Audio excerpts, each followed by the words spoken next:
आज हम पढ़ेंगे संविधान क्या होता है। बहुत से बच्चों को ये बात समझ में नहीं आती, उसको वो एक्सप्लेन नहीं कर पाते। तो आज की क्लास में हम पढ़ेंगे कि संविधान क्या है। अगर कोई आपसे पूछे कि संविधान क्या है, तो इसका मतलब ये है कि विधि का एक दस्तावेज। ठीक है, विधि का दस्तावेज बहुत ही सिंपल है। या हम इसको बोल सकते हैं रूल ऑफ बुक या रूल ऑफ डॉक्यूमेंट्स।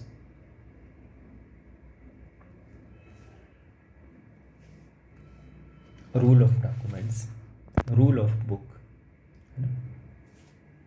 तो इससे यह समझ में आ रहा है कि एक ऐसी बुक जिसमें रूल लिखे हों, लॉ बने हों, उसी को हम बोलेंगे रूल ऑफ बुक। और उसी को फिर हम बोल देंगे यह हमारा संविधान है। फॉर एग्जाम्पल, जैसे आप लोगों ने फुटबॉल गेम देखा है, फुटबॉल, इसके भी तो नियम है, इसके भी रूल एंड रेगुलेशन है। जब हम इस फुटबॉल के रूल एंड रेगुलेशन को किसी एक जगह पर इकट्ठा करते हैं या उसको लिख लेते हैं, तो वही बच्चों, उसको हम बोलेंगे कि यह फुटबॉल का संविधान है। या कोई कंपनी है, कंपनी, उसका भी तो रूल एंड रेगुलेशन होता है, तो वह कंपनी का संविधान है।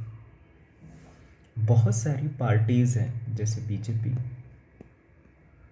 कांग्रेस, इनके भी तो अपने नीति नियम है, सिद्धांत है, रूल एंड रेगुलेशन है। तो बच्चों, इनका भी संविधान है। और ऐसे ना जाने छोटे बड़े बहुत सारे ग्रुप हैं, उन ग्रुपों का भी तो संविधान है। वह ग्रुप भी तो किसी ना किसी नियम से बंधे हुए हैं, कानून से बंधे हुए हैं, है ना। उनके भी कोई उद्देश्य है, उन उद्देश्यों को पूरा करने के लिए नियम कानून कायदे बनाते हैं वो लोग। तो वह एक प्रकार का उनके लिए क्या हो गया, वह हो गया उनके लिए एक संविधान। समाज का भी बहुत सारा संविधान है, उनके रीति रिवाज परंपरा है, वह भी एक रूप से देखा जाए तो संविधान है। पर बच्चों, हमें यह चीज़ ध्यान रखनी है कि यहाँ पर मैंने आपको बोला कि इसका संविधान है, उसका भी संविधान है, पर अगर हमारे भारत के संविधान की बात की जाए, ठीक है, इंडिया के संविधान की बात की जाए, तो यह होता है बच्चों सर्वोच्च विधि। अगर कोई बोले, है ना, ये हो गया बच्चों सर्वोच्च विधि। इसको हम और क्या बोल देंगे बच्चों, सुप्रीम लॉ, सुप्रीम लॉ। अब आप लोग सोचिए कि सुप्रीम लॉ क्या होता है।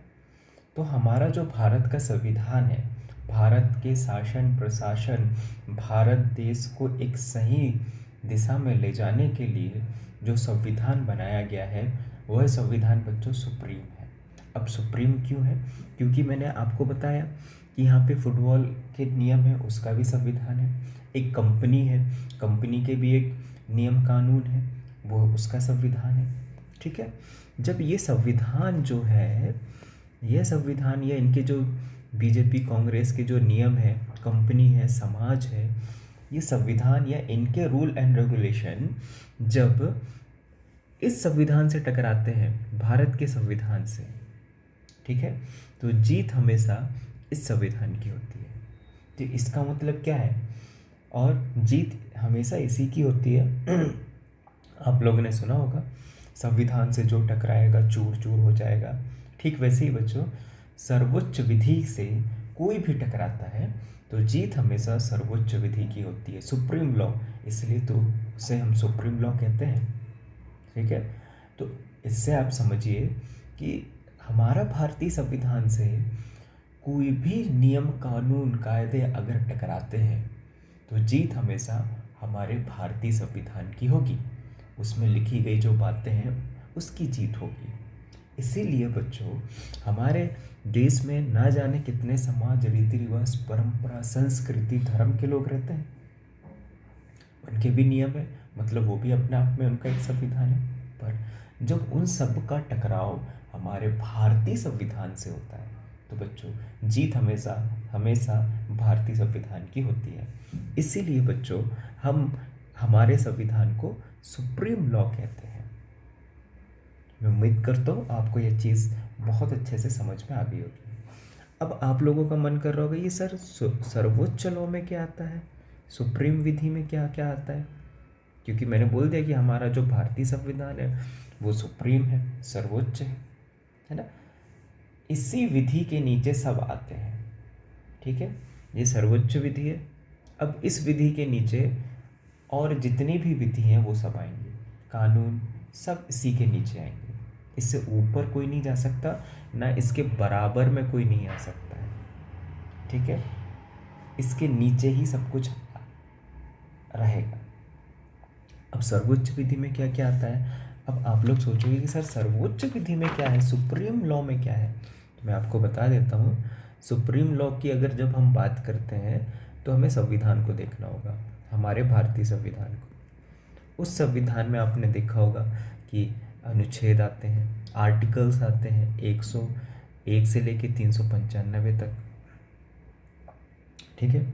उन अनुच्छेदों में बहुत सारे प्रावधान लिखे गए हैं, मतलब प्रोविज़न है कि अनुच्छेद 1 में कौन सी बात की गई है, ठीक है, 2 में, 3 में। तो ये क्या हो गया बच्चों, सुप्रीम लॉ के अंतर्गत क्या क्या आते हैं, अनुच्छेद, ठीक है, आर्टिकल्स आते हैं, है ना। उसके बाद बच्चों इनके अंदर सीक्वेंस में आपको देखूँ तो भाग, आप लोग ने देखा होगा भाग 1, भाग 2, पार्ट 1, पार्ट 2, ऐसे टोटल मिला के कितने हमारे पास में 22, ठीक है। वो विवाद का मुद्दा है 25 या 22, हमें विवादित चीज़ों पे ज़्यादा ध्यान नहीं देना है, 22 हमें ध्यान रखिए बस, है ना। आर्टिकल्स को भी लेकर काफ़ी ज़्यादा विवाद है, कोई बोलता है कि 448 है ना। तो हमें उस चीज़ों में उलझना नहीं है, विवाद की चीज़ें नहीं आती हैं, ठीक है। तो हमें 395 मान के चलना है। भाग आ जाते हैं, अनुच्छेद आ जाते हैं, है ना। आप लोगों ने अनुसूचियों के बारे में भी सुना होगा, अनुसूचियाँ जिसको हम शेड्यूल्स बोलते हैं हम लोग। यह भी बच्चों संविधान के अंतर्गत आते हैं, मतलब यह भी सुप्रीम लॉ है। आप लोगों ने प्रस्तावना देखा है, ठीक है, प्रियम्बल जिसको हम लोग बोलते हैं, ठीक है।